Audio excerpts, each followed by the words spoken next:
Legal, vamos lá. Então, a gente está aqui com o Alberto Gottfried. O Alberto é médico, né, cirurgião. Ele fez doutorado e pós-doc em cirurgia de coluna. Você é especialista em coluna, né, Beto? Você é ortopedista, especialista em coluna. Ele é membro do board de coluna do Hospital Albert Einstein e assistente do grupo de coluna da Santa Casa de São Paulo. Legal, Ana. Muito bom. Excelente currículo. E de participar do seu canal, acompanho bastante as suas postagens e principalmente as suas frases de reflexão, sabia? Você gosta? Gosto, eu olho e geralmente elas têm um significado, né? Se você parar e olhar, elas, naquele dia, naquele momento impressionante que sempre cai bem, né? Que bom saber. Tá? Pelo Que bom seu saber. trabalho. E, bom, eu tô de visitante aqui, né? Estou no canal da doutora Ana Gabriela Andriani. Ela é psicóloga e ela é doutora pela Unicamp. Certo? Isso aí, isso mesmo. Unicamp. Então, a gente sobre coisas que são tangíveis e nem tanto, né?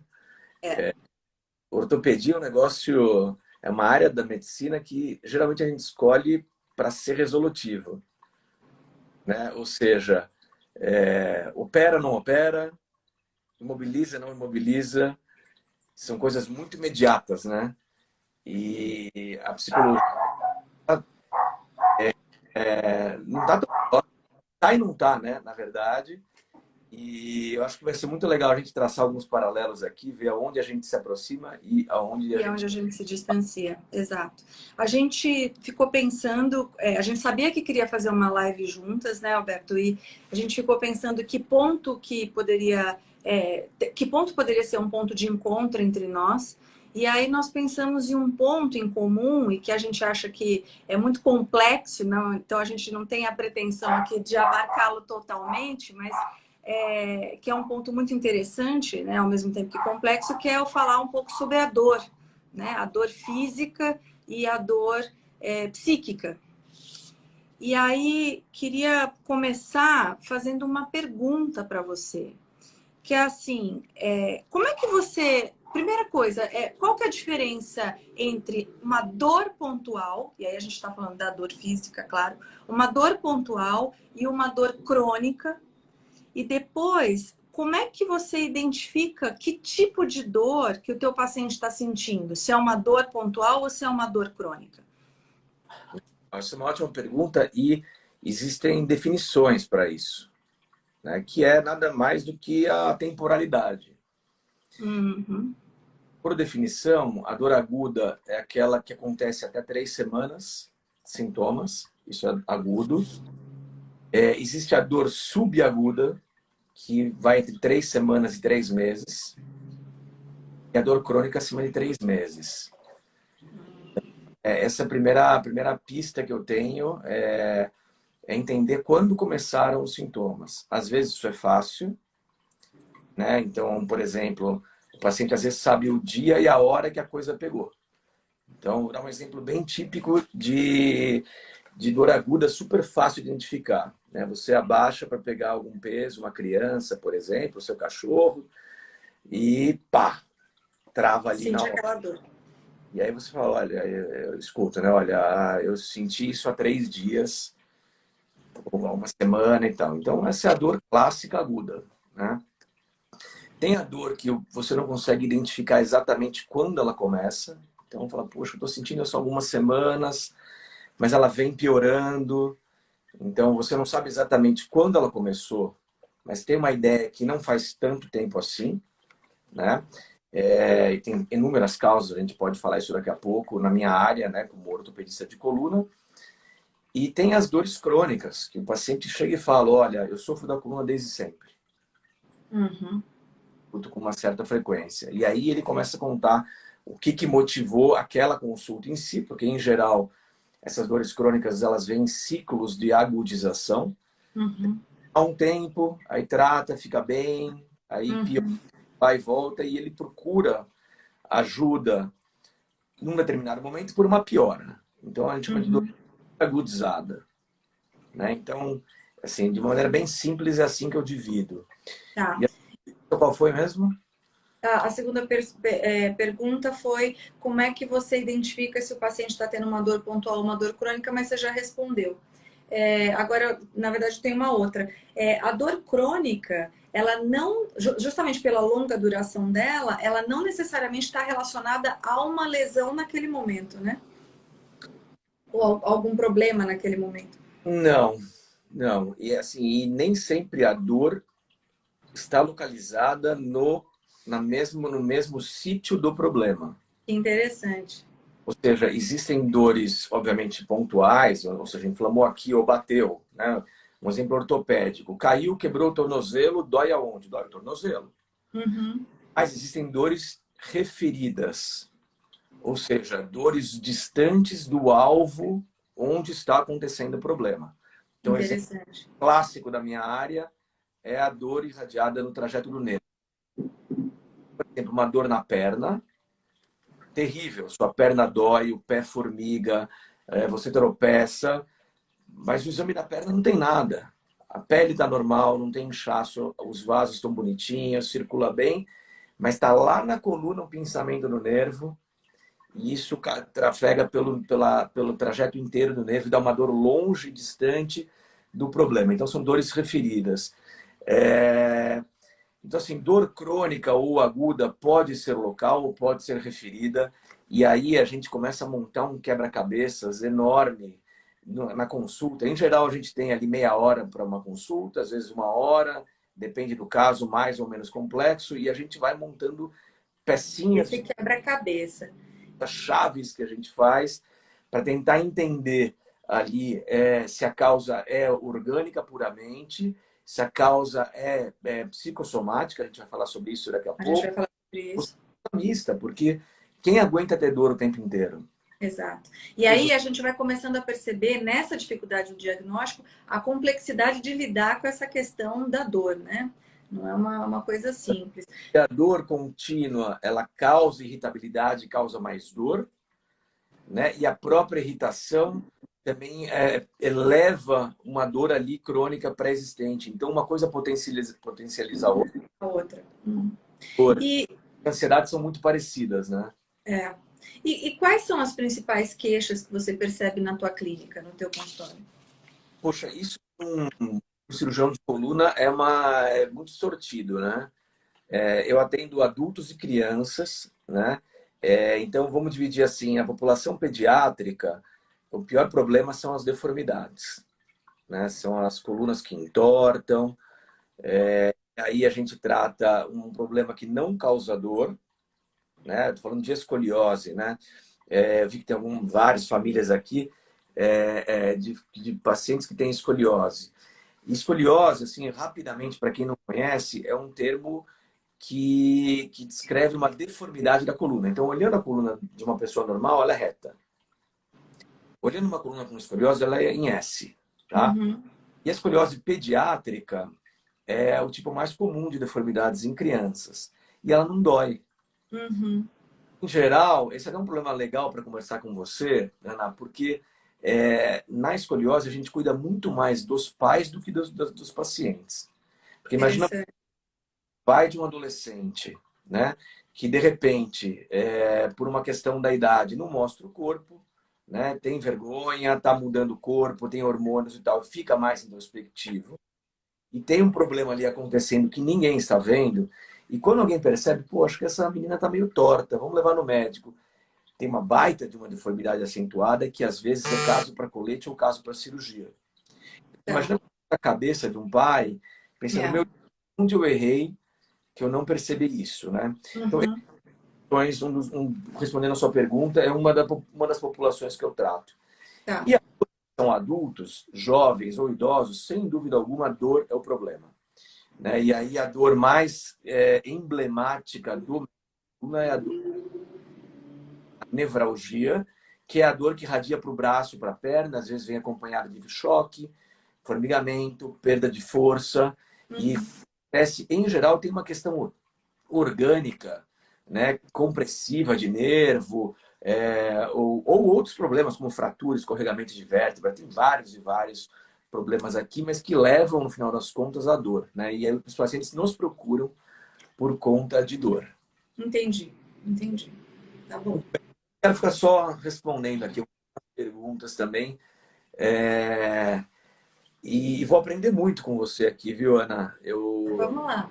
Eu acho que um dos fracos do médico, né, e eu me coloco nessa posição, é a dificuldade em interpretar o psiquismo do paciente, né? Primeiro porque a gente não é treinado para isso, né? Na faculdade de medicina você não é treinado para isso. Eu tive uma psicologia médica lá, digamos assim, michuruca no começo da faculdade.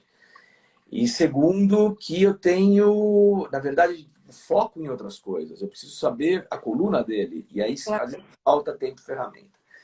Queria saber de você, né? Qual que é, na sua opinião, a relação entre o corpo e o psiquismo? Excelente pergunta. Então, assim, tem uma relação muito intensa o corpo e o psiquismo, né? Eles tendem a ser uma unidade só, um afetando o outro. Então, por exemplo, se a gente sente uma dor no corpo, isso afeta a gente por inteiro. Afeta o nosso humor, deixa a gente mais ansioso, pode deixar a gente deprimido, pode deixar a gente mais isolado, mais entristecido, afeta o nosso sono, né? E o contrário também. Então, se você é mais ansioso, se você está num momento depressivo ou se tem uma depressão, isso também gera dores no corpo. Então, uma coisa afeta a outra. Essas instâncias são instâncias juntas. Só que eu acho que o que é interessante da gente saber é que, originalmente, essas instâncias, corpo e psiquismo, não são juntas. Então, no bebê, quando a gente nasce, essas instâncias são separadas, são desintegradas. O bebê, ele não tem consciência do corpo dele, e tampouco do psiquismo, né? E o que faz com que haja essa integração do corpo e do psiquismo? São os pais. Então, são os pais dando, através da manipulação, dando banho, é a própria amamentação, é o olhar, são os pais falando, tá colocando a mãozinha na boca, então nomeando para a criança partes do corpo, são os pais contando para ela o que ela está sentindo, você está com dor na barriguinha, você está com cólica, é isso que vai fazendo com que a criança tome consciência da existência do corpo dela, né? Ao mesmo tempo que ela vai desenvolvendo linguagem, ela vai desenvolvendo psiquismo, até que essas duas instâncias ficam juntas. Se existe uma falha aí, que a gente chama de uma falha ambiental nessa junção, né? Então, se são pais ou se a criança tem alguma vivência com as pessoas que estão cumprindo essa função e que não fazem essa nomeação para elas, esse cuidado todo, o cuidado afetivo também, o pegar, abraçar, também propicia isso, né? Essa junção. Se existe uma falha ambiental, essas instâncias ficam desintegradas ou não ficam bem integradas. E aí, o que acontece? O psiquismo passa a não habitar no corpo. Então, são aquelas pessoas que parece que têm um corpo à parte, que ela não se apropria do corpo dela. E que isso muitas vezes aparece na dor ou na doença, como se aquela dor ou se aquela doença não fosse dela. Fosse algo separado dela, ela não se apropria daquilo. Tanto em relação ao cuidado daquilo, como em relação ao modo como ela sente a dor, né? E como ela entende a dor, como ela entende a doença que ela tem.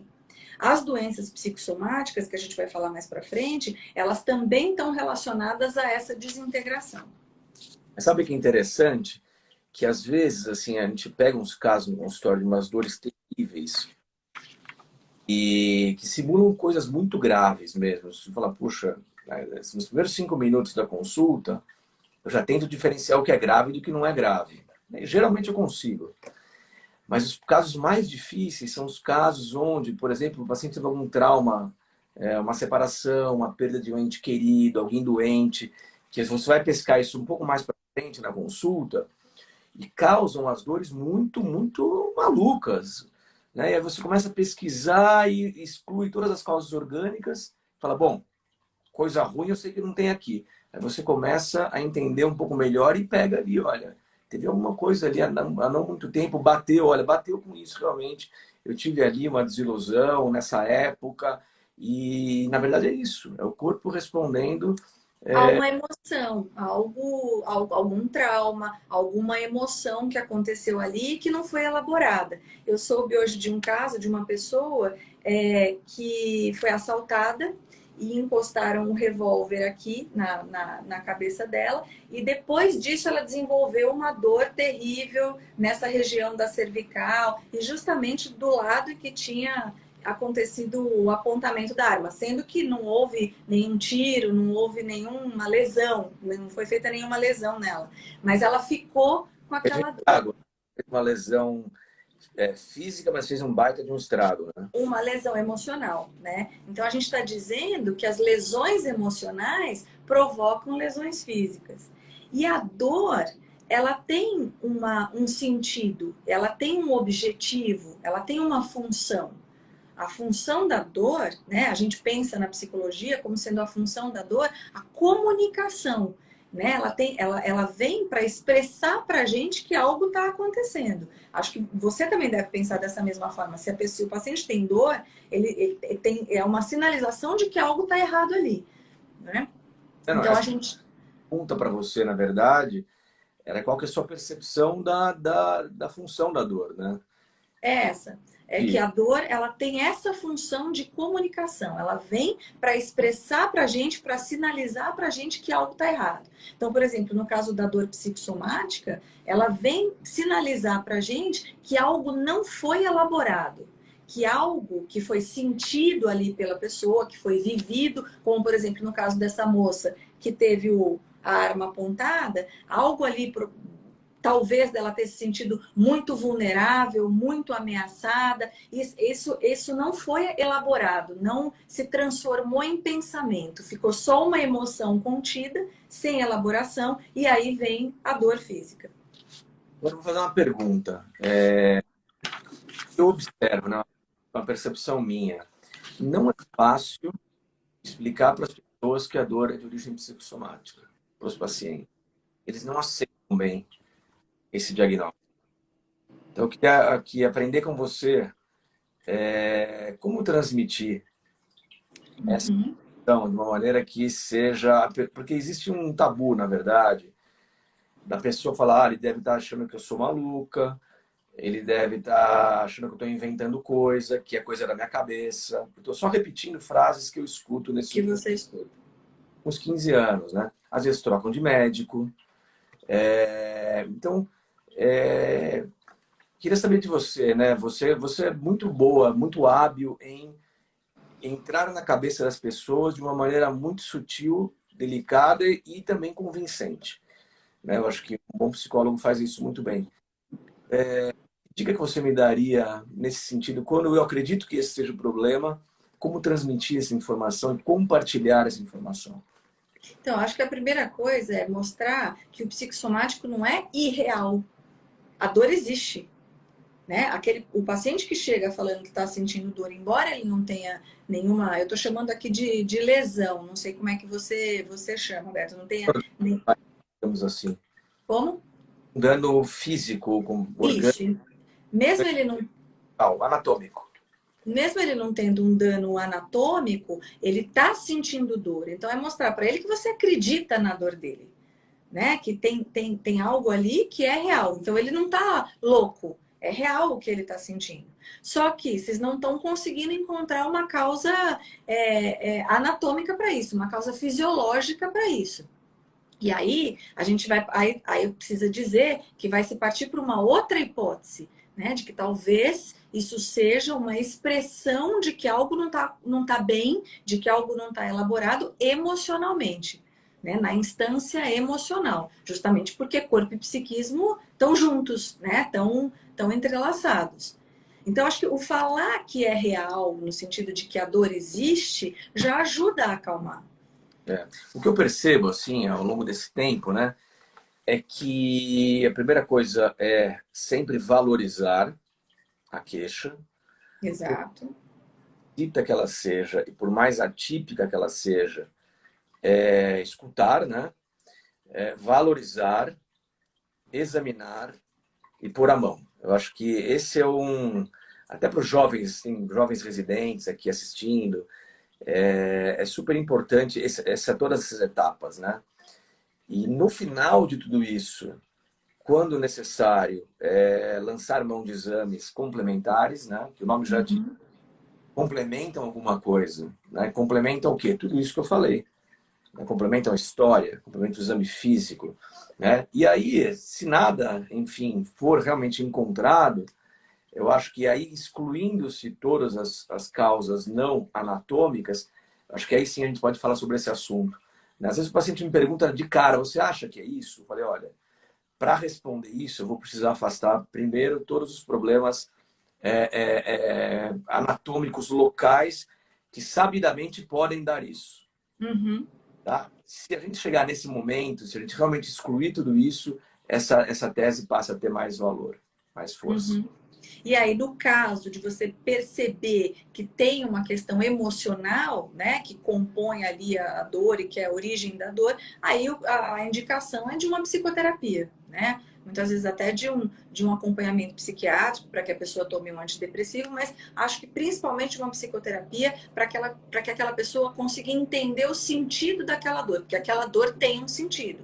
Está sendo dito algo para ela ali que ela não sabe o que é. Se a gente for lembrar das histéricas lá do Freud, as histéricas paravam, elas sentiam dor, ou elas paravam de andar, elas paravam de enxergar, e os médicos, o Freud era neurologista, né?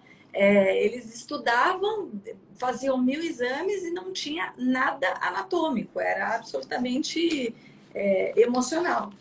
Super interessante isso. Vou até te fazer uma pergunta que me ocorreu agora. Você percebe na sua prática curar a dor física durante as sessões de psicoterapia? Percebo curar e percebo diminuir. É assim, se a dor é crônica, se é um caso de hipocondria ou se é um caso de histeria, eu percebo diminuir, há uma diminuição grande da dor. Tá. Agora, se é uma situação mais pontual, eu percebo uma cura da dor. Na medida em que a pessoa vai elaborando o que ela está sentindo, qual foi a vivência dela, qual foi a situação que ela viveu e que não ficou ali, que não passou ali pela linguagem, que ficou inconsciente, ela vai deixando de ter a dor, porque a dor é um sintoma. Né? Então, ela vai deixando de ter esse sintoma. Porque se há alguma coisa psicossomática, e aí a gente está falando não só de dor, mas de sintomas de maneira geral, quando aquilo vai passando, as emoções, o que ela viveu, vão passando para o campo da consciência, ou seja, para o campo da linguagem, do pensamento, aquilo adquire um outro estatuto e aí ela não precisa mais do sintoma. Interessante. Super. Uhum. Agora, uma coisa, aproveitando que a gente entrou aí pela questão das dores, né, psicossomáticas e das doenças psicossomáticas, como é que você cuida e como é que você encaminha quando você percebe que o teu paciente, você fez todos esses exames que você falou, você descartou a hipótese de ser algo anatômico, o que você faz com ele, como é que você encaminha, como é que você procede? Não, legal. Eu acho que tem vários caminhos aqui, né? Eu acho que existe uma questão, em geral, comportamental, né? Eu vejo muita relação desses pacientes com sedentarismo, obesidade, pressão no trabalho ou pressão em casa. Eu acho que essa é uma questão que tem que ser equacionada, né? Então, entender. Eu já me faço essa pergunta, me fala como é que é um dia seu comum, né? Desde a hora que você acorda até a hora que você dorme, né? Aham. E tentar melhorar isso, né? Tentar melhorar desde a ergonomia. Então, pandemia eu vi muito isso. O cara trabalhando ali na mesa de jantar numa cadeira de madeira, emendando uma reunião na outra, começando de manhã e terminando à noite sem hora para terminar. Uma baita de uma pressão, sem fazer esportes e tal. Acho que melhorar os hábitos de vida, em primeiro lugar, é fundamental. E o próprio esporte, a própria prática esportiva libera endorfina, melhora parte de perder peso, melhora a autoestima, tem vários fatores benéficos. Então, acho que a primeira coisa é essa, né? Isso já falando aqui num paciente que não tem doença. Uhum. Os exames normais para a idade, né? Uhum. Cada área tem o seu exame normal. Então, Uhum. e aí, eu acho que em casos selecionados, né, o tratamento medicamentoso ajuda muito, né? E o tratamento medicamentoso para dores crônicas é diferente do tratamento medicamentoso para dores agudas. Isso que as pessoas não conseguem entender muitas vezes. Então, elas vêm tomando, por exemplo, medicamentos fortíssimos, tipo tramal, tramadol, codeína, que são derivados da morfina, que servem para dores pontuais. Ou seja, você bateu, torceu, quebrou, é uma coisa que tem um período autolimitado, esses remédios estão bem indicados. Você vai tomar por ali alguns dias e acabou. Agora, Uhum. por 3 meses, 6 meses, um ano, tomando essas medicações não faz o menor sentido. Tem uma série de efeitos colaterais, elas causam dependência, elas tiram o poder de concentração, aumentam constipação e tudo mais, e não vão tratar o problema. E aí que vem a parte que é mais difícil para nós, né, que é indicar o tratamento adequado para isso, para esse tipo de situação, que são os antidepressivos. Porque existe, como eu já mencionei antes, se dar notícia já é difícil, passar a medicação antidepressiva é mais difícil ainda. E as doses do antidepressivo para a dor crônica são as doses mais baixas do que tratamento de depressão.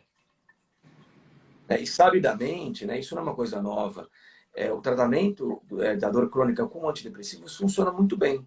Né? Uhum. Casos de pacientes que estão à beira de terminar um casamento, porque dor o tempo inteiro, fica mal-humorado, briga com a esposa, briga com o marido, ninguém mais se aguenta. E a hora que você trata a dor, você trata o casal. Eu vejo isso com muita frequência. O paciente, depois de. Porque esses remédios eles demoram um tempo para ter uma dosagem sérica mínima. São 3 semanas, a maioria deles. Então eu já peço para voltar depois de um mês, mais ou menos. E às vezes o paciente entra e fala: eu não acredito que era esse o problema, né? E era realmente a parte medicamentosa, óbvio, além de todo o resto que eu mencionei, que cai como uma luva. É claro que isso não serve para todos, medicina nem sempre, nem nunca, mas muitas vezes o tratamento medicamentoso acerta no alvo, né? E eu fico muito feliz de falar, puxa vida, que bom, queria que sempre fosse assim, até menciono, eu gostaria que sempre fosse assim, mas quando eu fico muito feliz, e sem dúvida alguma, esses remédios eles podem ser tomados por bastante tempo. Isso era uma coisa que eu ia te perguntar. No caso de dor crônica, o antidepressivo é usado por um período prolongado? Então, aí é caso a caso, Tá. né? Em geral, no primeiro retorno, a coisa está indo bem, a gente não mexe, né? O famoso time que está ganhando não se mexe.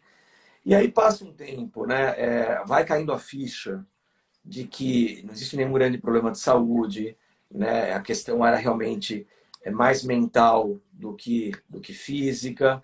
E aí a gente começa a tentar o desmame. Então a gente começa a reduzir dose, intervalar, até desmamar de vez, e aí o paciente segue com as próprias pernas, né? Uhum. É assim que a gente maneja. Entendo. Então, e aí acho que a gente está falando uma coisa importante também, que é assim, a dor, ela, dependendo da dor, ela toma conta da vida do paciente, né? Então, ela afeta as relações, ela afeta o modo como ele está na vida dele. E muitas vezes, o que eu percebo, já atendi casos assim, não sei se você, se isso já passou aí pela tua clínica, mas é quase como se a pessoa se transformasse na dor, quase como se aquilo fosse uma identidade dela. Ela se apresenta, especialmente acho que dor crônica, casos de hipocondria, ela se apresenta através da dor. Então a história dela é a história da dor. Ela se apresenta contando que no ano tal ela foi no médico tal e ela sentia tal coisa, e depois ela passou a sentir tal coisa. Então é como se a dor se tornasse o eixo da vida dela e até ela mesma, né? Então, para a gente Ela, ver como a dor afeta. o paciente vem, às vezes, com relatórios de todos os médicos que ela passou desde 1984. Todos os remédios. Olha, eu comecei por esse médico, aí ele me disse que era isso, Isso. fez esse tratamento, não funcionou. Aí eu passei nesse que tentou isso, não funcionou. Aí eu passei no outro que fez uma infiltração na coluna.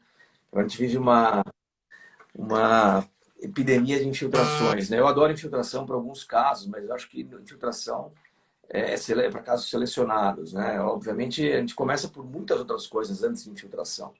Então, Uhum. 2, 3 vezes não melhorou. Às vezes opera e volta operado e não melhorou. E aí você começa a voltar e fala, puxa vida, Caramba, acho que esse não foi o melhor caminho, não foi a melhor decisão, né? Uhum. E aí, uma vez operado, não é possível desoperar alguém, né? É, é verdade. O cirurgia de coluna funciona super bem para quem precisa. Uhum. E pede para ser operado, mas sabe, não é um caso, a cirurgia não vai resolver. Tem outros, Uhum. tem outros Uhum. casos muito maiores que tem que ser resolvidos antes da cirurgia, né? Uhum. Eu acho que esse é um ponto super importante, escolher a ferramenta certa para o paciente certo, né? Uhum. Agora, e acho que uma coisa interessante também da gente falar sobre a dor, estou pensando aqui, é que a dor, ela tem um viés subjetivo e ela tem um viés cultural também, né? Então, o subjetivo não é todo mundo que sente dor da mesma forma. Tem pessoas que são mais sensíveis à dor, tem pessoas que são mais resistentes à dor. Pessoas que são depressivas tendem, não vamos generalizar, mas tendem a ser mais sensíveis à dor, né? E o viés cultural, fiquei pensando aqui, culturas como, por exemplo, a cultura oriental, prega uma resistência à dor. Eu não, isso tanto das dores emocionais, né? Eu não falo muito sobre mim, eu aguento firme, eu não posso mostrar as minhas emoções, eu não posso chorar, como das dores físicas, né? Então, a dor, ela é complexa porque ela depende de como eu vivo o meu corpo, como eu vivo essa sensibilidade e da cultura que eu tô também. Sabe o que é interessante do oriental, né? O oriental, quando ele vem no consultório dizendo que está com muita dor, presta atenção que tem É coisa muita dor. o grosso aí. Porque às vezes a gente pega alguns exames assim, olha para o exame terrível, olha para o senhorzinho lá, para a senhora, e fala, não, como é que você está andando? Sabe, não, ele não reclama, ele fica quietinho e tudo mais. Se você pega, por exemplo, um outro extremo, o americano, ele é imediatista. Então ele fala assim, bom, tem um problema aqui na minha coluna, é a causa da minha dor? Você tem como resolver isso de hoje para amanhã? Então me opera. Essa é a cultura do americano. O latino, não. O latino morre de medo de cirurgia. Assim, eu não quero, eu prefiro fazer todos os tratamentos alternativos. E aí a gente entra num outro problema, que é o problema do charlatanismo. E piorou muito com a internet hoje. Se você colocar lá hérnia de disco, tratamento, na internet, você vai ver todos os tipos de tratamento possíveis. Uhum, E muitos deles não têm nenhum embasamento científico. uhum, Pessoas que falam muito bem, galanteadoras, seduzem o paciente e às vezes acabam indo por caminhos totalmente furados, né? uhum. Acaba perdendo o Claro. timing da coisa. Então, saber o público que você está lidando, né? Como você mencionou, a questão racial é fundamental, né? E também tomar muito cuidado hoje em dia com as informações, né? A gente tem Que a muito pessoa busca ali, né? ótimo. Eu gosto de conversar com meus pacientes. Tem até um canal no YouTube, canalzinho super simples. Eu faço vídeos que nem esse, que eu ligo o meu celular, no final do dia eu conto como é que foi meu dia, falo de alguma coisa e tal. Só que numa linguagem pro paciente. Uhum, A linguagem que eu uso num congresso para especialistas. Eu acho que uhum, também se comunicar de uma maneira que você entenda, né? O paciente, uhum. eu falar bonito, bonito, bonito, ele sai da consulta, um olha para ele e fala assim, Não entendi nada. ele falou que é grave ou ele falou que não é grave? Falando Aham. de né? Então, isso é uma coisa interessante também. Acho que quando o paciente se apropria, ele entende o diagnóstico, como você está falando, e ele se apropria do diagnóstico, ele se cuidar depois, e acredito que o prognóstico seja melhor. Eu trabalhei um tempo lá no Hospital do Câncer, isso há muito tempo atrás, quando eu estava na faculdade ainda. E a gente fez uma pesquisa em que a gente percebeu isso. As mulheres, a gente trabalhava com mulheres que tinham feito transplante de medula. Muitas sabiam sobre o que elas tinham, exatamente o que acontecia e como seria o tratamento. Outras não sabiam muito. E as que sabiam se apropriavam mais tanto do tratamento em si, do fazer o que era necessário, como a gente percebia que o prognóstico era melhor, que o desenvolvimento da cura acontecia de uma forma melhor do que quem não sabia. Então, isso que você está falando é bem importante, de conseguir falar numa linguagem clara. Mencionar um pouco também das fases da doença, das fases do recebimento das doenças do paciente, né? Acho que você podia falar um pouco sobre isso, porque você deve estar falando numa fase que a pessoa já negou, já entendeu, assumiu, absorveu aquilo e falou, beleza, eu tenho isso e vou ficar boa. Vamos Isso. um pouquinho, quais são as fases do que o paciente, ao receber diagnósticos difíceis? Então, então, a gente não pode generalizar, né? Falando que é assim para todo mundo. Mas acontece muitas vezes de um primeiro momento a pessoa negar. Então, aquilo não é dela, não é meu, eu não aceito, não é possível que isso esteja acontecendo comigo. Aí ela fica com raiva, né? Porque isso está acontecendo comigo, e por que comigo? Por que eu fui a escolhida? Por que não com o outro? Então, ela se sente injustiçada. Então, ela nega, depois se sente injustiçada, né? E depois de um tempo é que se tem a aceitação da doença. Depois que se passa por essa negação, por essa raiva, por esse sentimento de injustiça, é que se tem a aceitação da doença. A aceitação tem a ver com isso, com você com você se apropriar da doença, com você se apropriar do seu corpo, inclusive, do saber que aquilo está se passando com você, com o seu corpo, que muitas vezes não foi absolutamente nada que você gerou, que teve a ver com os seus hábitos, e se foi, também é algo que tem que ser tratado, né? Então, a fase mais importante para que haja acho que para que o tratamento se desenvolva bem, é essa fase em que a pessoa se apropria do que está se passando com ela, é a fase da aceitação. Porque aí ela quer resolver o problema, aí ela quer buscar o tratamento e quer buscar a cura para isso. Sabe outra coisa Agora, que eu... o que eu me fala, depois eu falo. Não, outra coisa interessante que a gente percebia isso intuitivamente, e agora tem cada vez mais estudos científicos mostrando, é que pessoas positivas, com mindset positivo, evoluem melhor nos tratamentos. O que eu quero dizer com isso? Né? Você tem duas pessoas ali com o mesmo problema. Tá? Uma é negativista, acha que tudo acontece com ela, não tem uma relação, às vezes, boa médico-paciente, né? Enfim, tem um desfecho. Agora, se você tem uma outra pessoa com a mesma doença, tratada pela mesma equipe, feito o mesmo tratamento, mas que é uma pessoa mais alegre, mais positiva, que acredita que a coisa vai ficar boa, os resultados são melhores. Isso a gente sempre achou, a gente não sabia como provar isso. E, recentemente, esse é um assunto que cada vez tem sido levado em pautas, em congressos ortopédicos, por exemplo. Tem trabalho sobre isso, até sobre escoliose. Então, eles medem lá antes da cirurgia por scores. E vê lá as faixas, né? De 0 a 15 pontos é uma faixa X, de 15 a 30, 30 a 90 ou acima de 90. E os pacientes de cada faixa se comportam depois com resultados melhores ou piores. Isso é super interessante. E aí, agora uma outra pergunta que também me correu agora. Tem como treinar isso? Tem como melhorar o mindset de alguém? Ou é uma coisa dela, ela está fadada a ficar melhor ou pior porque é uma coisa mental de cada um? Eu acho que tem como ela fazer um trabalho de psicoterapia para ela entender o que se passou ali com ela. Tem um histórico para ela ser assim. Né? Então, tem um psicanalista inglês que eu gosto muito, chamado Winnicott. Ele fala que as pessoas que são mais alegres, que estão mais, parece que, disponíveis para a vida, são pessoas que tiveram mais histórias de esperança. Elas tiveram no seu histórico mais situações em que, não só que elas foram reconhecidas, que elas receberam afeto, que elas foram acolhidas, né? Mas que elas tiveram bons resultados, bons desfechos.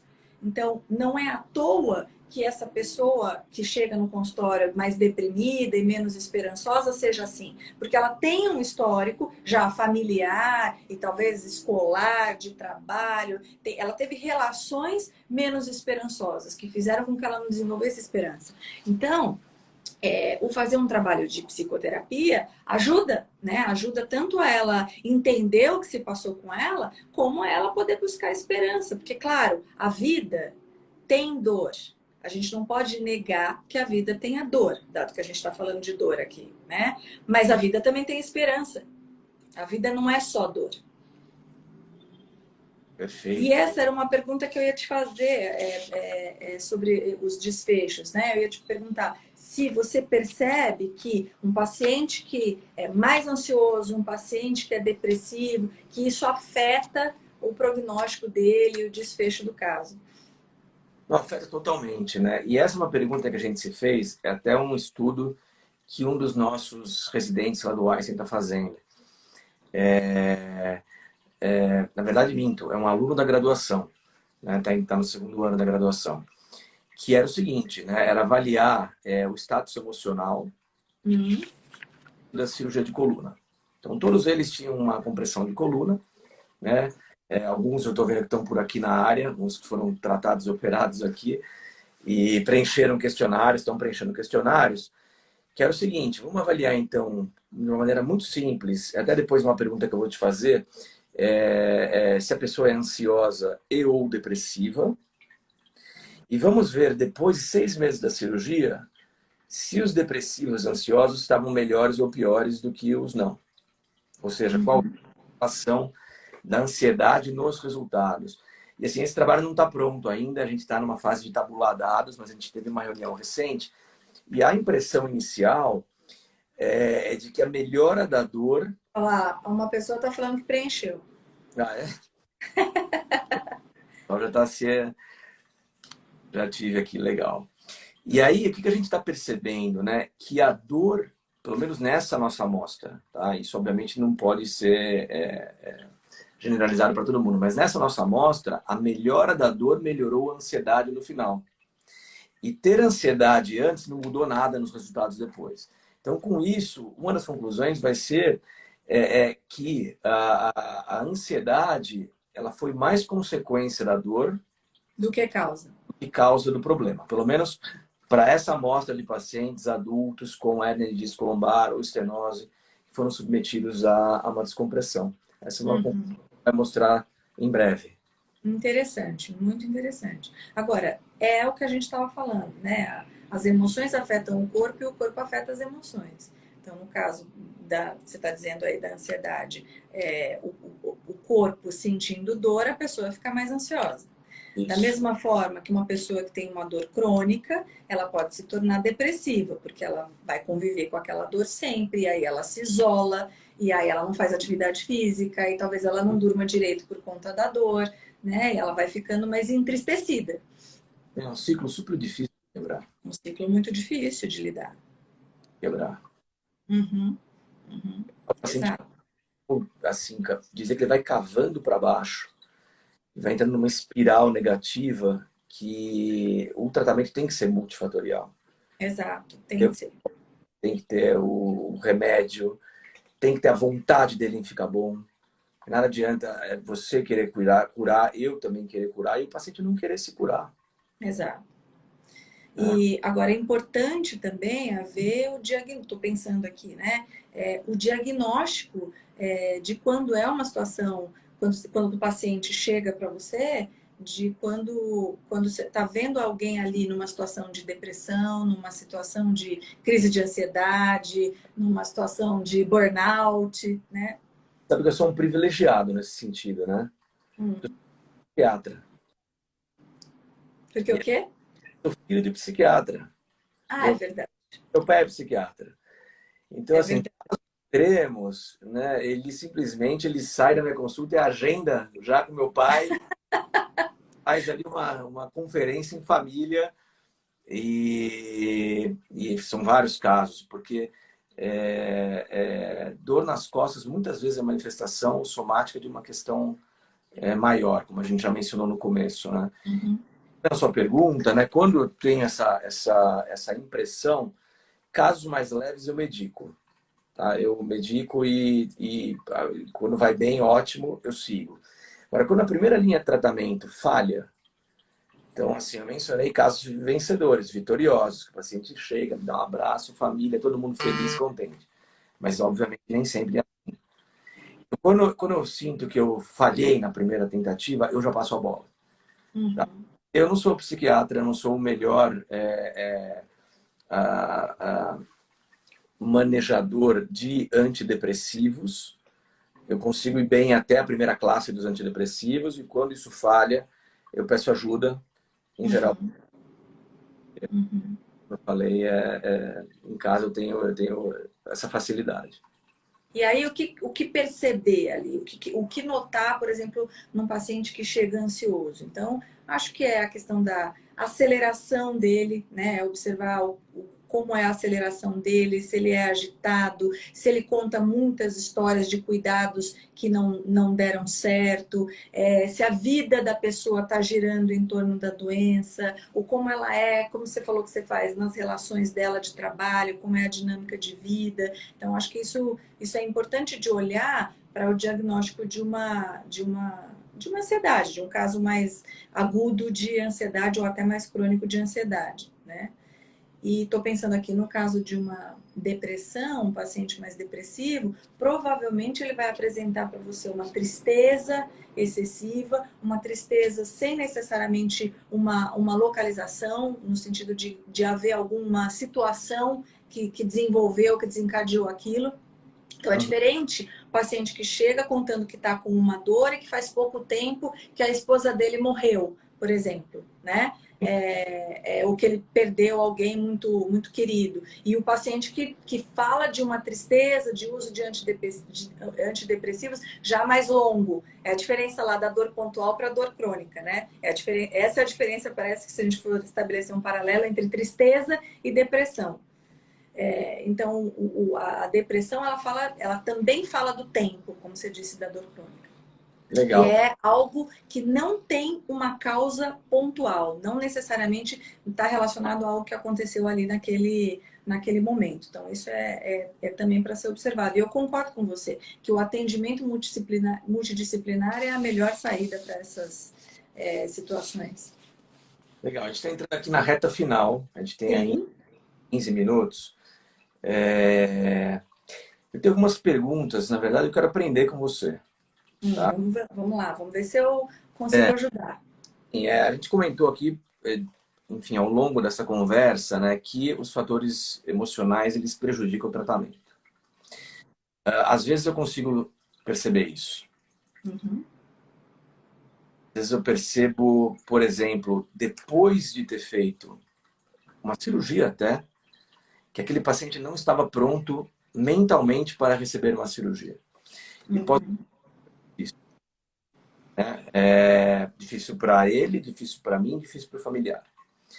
Então eu queria saber de você, o que você recomenda, né, de como triagem mesmo, né, no consultório aí eu falo por mim, do ortopedista, mas pode ser o ginecologista, pode ser, enfim, qualquer outra especialidade médica que não psicólogo, porque para vocês isso é óbvio, para a gente não é óbvio. Agora, só uma dúvida antes de eu responder a sua. Quando você fala que você percebe que o teu paciente não estava preparado para uma cirurgia, o que você percebe nele que você acha que ele não estava preparado? Ah, por exemplo, muita ansiedade, muito negativismo no pós-operatório, somatização que às vezes nem tinha antes e aparece depois, sintomas que não, enfim, não são habituais para esse tipo de problema. Porque assim, a gente opera há muitos anos, são 15, 20 anos operando, então a gente sabe mais ou menos como se comporta, né? E a gente sabe que às vezes os pacientes são dominados pela cabeça, né? E isso dificulta o pós-operatório. E às vezes são pacientes que até a minha próxima pergunta, né? A primeira é, então, já vou fazer duas de uma vez só. Vai Primeira, lá. como diagnosticar isso? Se eu aplicar scores de pontos é legal? Fazer preenchimentos de questionários? Ou fazer uma avaliação psicológica antes da cirurgia com um profissional, um psicólogo, por exemplo? Né? Essa é a primeira pergunta. E a segunda, já vou emendar, você responde na sequência. Existe alguma situação que você fala, você contraindicaria uma cirurgia por uma questão psicológica? Ou seja, o paciente tem uma doença, ele precisa de cirurgia, não é uma urgência, obviamente. Urgência é urgência. Não tem que discutir se a cabeça está boa ou não, tem que operar. salvar. Tem que operar. Assim, casos que não são urgentes. Então, com a sua assim, olha, Alberto, eu acho que esse cara, eu preciso tratar ele primeiro, vamos segurar um pouquinho e a gente reavalia depois de um tempo. Então, só esse tem para você. Tá. Então, eu acho que você tem que olhar como é que o teu paciente chega. É importante ver como é que é o estado emocional dele quando ele chega. Isso você vai perceber já fazendo as tuas perguntas, que você disse que você faz do como é que é a vida dele, além do que ele está sentindo, né? Então, que a gente estava falando lá da sintomatologia da depressão e da ansiedade. Você vai perceber o estado de humor dele, você vai perceber a aceleração dele, ele vai te contar o histórico dessa doença, aí você vai perceber se é um caso psicossomático ou não a partir dos exames que ele tem, dos exames que você vai pedir. Você vai perceber como que ele se coloca ali para você, no sentido de como é que ele se relaciona com essa dor. Então, tudo isso, tudo que ele vai te contando sobre ele, vai te dando sinais sobre como é que ele está se relacionando com essa dor. Quando você fala do score, eu acho que o score é interessante. E eu acho que é a partir de algo que você vai percebendo como destoando ali, então se é uma tristeza excessiva, ou se você percebe uma aceleração excessiva, ou se ele te conta que ele já teve histórico de pânico, se ele já teve um distúrbio alimentar. Acho que o distúrbio alimentar é uma coisa muito importante de ser considerado aí no caso de uma cirurgia, né? Porque como é que essa pessoa vai ficar depois? Como é que vai ser a alimentação dela depois? Então, assim, isso tudo vai te dando sinais, e se você percebe algo um pouco fora, um pouco destoante do que você entende como sendo da normalidade, acho que o caso é indicar para uma avaliação psicológica. Acho que uma avaliação psicológica te ajuda. E quando você fala, há situações que podem aí comprometer uma cirurgia, acho que sim. Acho que situações agudas. Tá? Então, assim, se a pessoa tem um distúrbio alimentar que não está cuidado, que está acontecendo naquele momento, acho que precisa cuidar primeiro. Se der tempo, né? Porque é o que a gente falou, em urgência não dá tempo, tem que ir para a cirurgia. Mas se der tempo, cuidar do distúrbio alimentar é melhor, para depois ir para a cirurgia. É super difícil falar em tempo, assim, e essas coisas são muito particulares, mas dá uma ordem de grandeza para mim. Um paciente que, enfim, tem algum distúrbio desse antes da cirurgia, pode esperar, mas está com dor.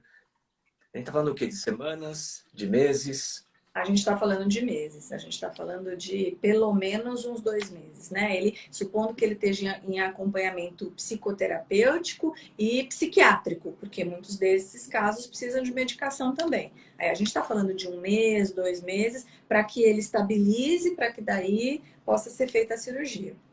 Então, eu acho que, caso agudo, a pessoa está vivendo aquilo naquele momento, por exemplo, ela está numa crise depressiva, ela está no momento em que ela teve crises de pânico recorrentes, ela está numa crise de ansiedade, ela está desenvolvendo uma anorexia, uma bulimia. Aí, acho que são alertas, né, para cuidar primeiro, para fazer a cirurgia depois. Ou é um caso de hipocondria que está acentuado naquele momento, que pode acontecer. Também é um sinal de alerta. Outro sinal de alerta é se for uma psicose, né? Porque a tendência de, em havendo uma crise psicótica, daquilo se voltar contra você depois. Então, a pessoa não se sente curada e fica ali sentindo a dor recorrentemente, te acusando disso. E conheço casos de pacientes que foram lá apedrejar o consultório do médico depois da cirurgia, porque não estava sendo cuidado, não estava diagnosticado, não estava medicado e achava que a cirurgia não tinha resolvido. Porque, claro, ali a fantasia e realidade estão misturadas. Então, ele não sabe definir o que é o corpo, o que não é. Aliás, uma das características da psicose é essa. A pessoa ela está cindida do corpo dela, não só do mundo emocional, como do corpo. Agora, sim, uma coisa, a gente está fechando, e acho que uma coisa importante da gente falar sobre a dor, e aí te deixo encerrar, é que, assim, a gente vive hoje, pensando sobre a dor psíquica agora, né? A gente... Acho que sobre a física também, mas vamos pensar um pouco na psíquica.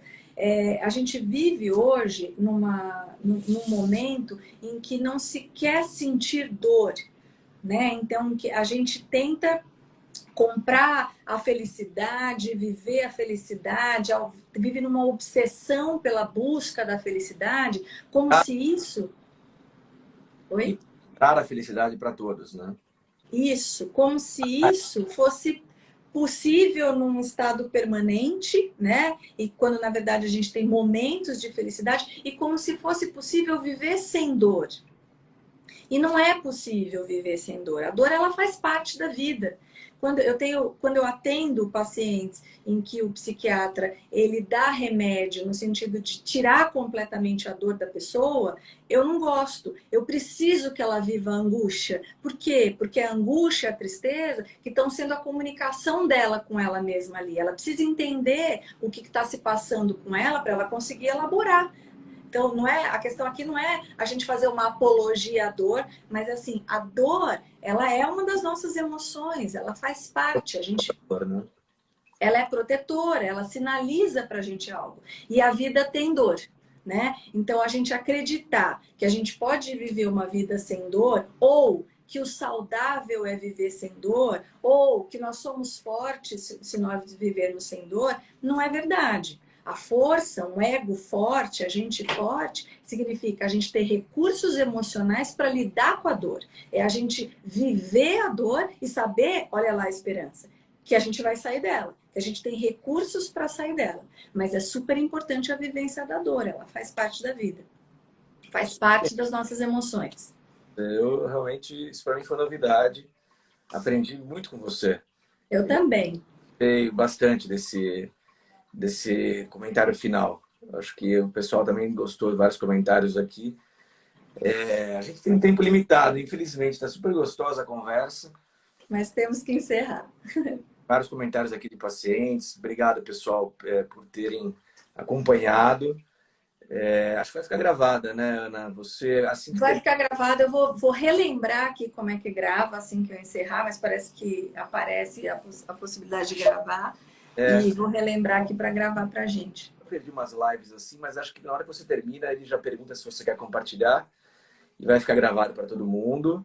E obrigado pelo papo e pelo convite. Obrigada a você. Obrigada a você por ter aceito o convite, por estar aqui com a gente. Acho que a gente pode fazer outras lives dessa, trazendo outros temas aqui para a gente pensar. E agradecendo aí todo mundo que está aqui, que assistiu a gente. Foi super bom, que bom estar todo mundo aqui. Sem dúvida. Mais uma vez, obrigado, então. Obrigado a todo mundo. Obrigado, Ana. Aprendi muito. E vamos marcar a próxima.